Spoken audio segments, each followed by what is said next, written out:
if you can see them and name them, they are not the real controllers. The people really in control do not put themselves on public display where they can be targeted. They're what I call the shadow people. They operate in the backgrounds. These people who are put forward to run for office are selected by this shadowy group that calls itself the Illuminati, the illuminated ones, illuminated into knowledge that the rest of the people don't get. A network of secret societies and interbreeding families. If you look at the families that control the transnational corporations, that control the pharmaceutical cartel, that control the oil cartel, they're the kind of families that you're looking at.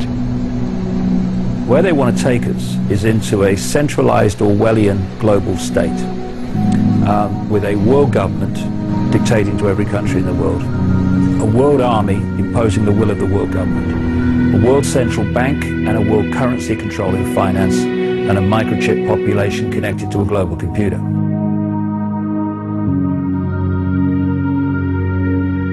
The ultimate goal that these people have in mind is the goal to create a one-world government run by the banking industry, run by the bankers, and they're doing it in sections. The European currency, the euro, and the European Constitution is one part of it. They want to turn you and me and every person into a clone of everyone else so that we even think and perceive in total uniformity. We have before us the opportunity to forge for ourselves and for future generations a new world order, a world where the rule of law, not the law of the jungle, governs the conduct of nations. When we are successful, and we will be, we have a real chance at this new world order. So, in conclusion, ladies and gentlemen, a new world is emerging. It is a new world order. Now, I risk sounding like a conspiracy theorist, but it's no longer a theory. What I'm about to say is fact. The secret organizations of the world power elite are no longer secret. They have planned and are now leading us into a one-world communist government. The combining of national governments started with the European Union. That union started with trade agreements, then a common currency, the euro, and now a European Parliament that is feverishly passing laws that override the laws of the member nations. A constitution was drafted but rejected by a few of those nations, but never mind. They implemented it anyway.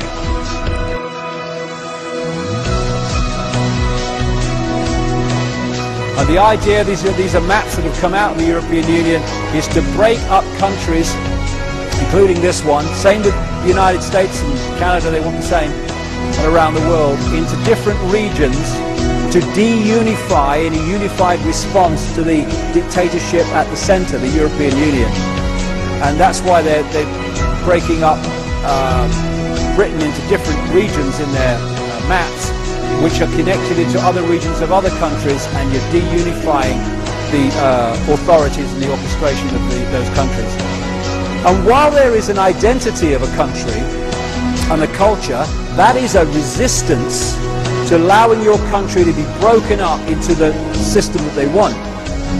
So what they're doing is opening borders to bring in and cross-match people all over the place to break down. It's all systematic. We might agree with it, might not agree with it, but it's systematic where it's coming from. To break down a sense of culture, to break down individual culture, to break down a resistance to that structure, that sovereignty, that culture being broken up. It's being systematically done. I keep reading articles. What is it to be British anymore? That's the idea. That's what they want to bring about, because then people will say, well, there's no country anymore, there's no culture anymore, they might as well change it, don't matter. And they're doing that in America and all over the world today. It's total cynicism of the way it's done.